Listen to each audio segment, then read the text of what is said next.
June 18, Merkules, ipakikita ba o hindi?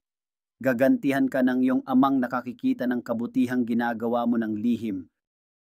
Sa araw na ito, ano ang mensahe ng Panginoon sa atin? Ang ibig sabihin ng gagantihan ka ng iyong amang nakakikita ng kabutihang ginagawa mo ng lihim.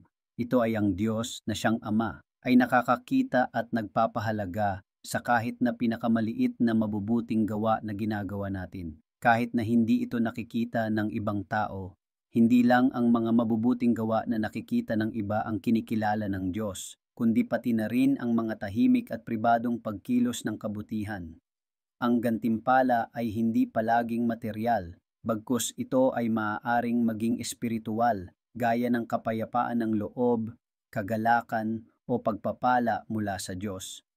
Ang mensahe ay nagbibigay diin sa kahalagahan ng paglilingkod sa iba ng bukal sa puso, hindi para sa papuri ng tao, kundi para sa Diyos. Ako po si Brother Chris, nawa po napagpala kayo ng mensahe na inyong pinakinggan. So thanks for watching. God bless you.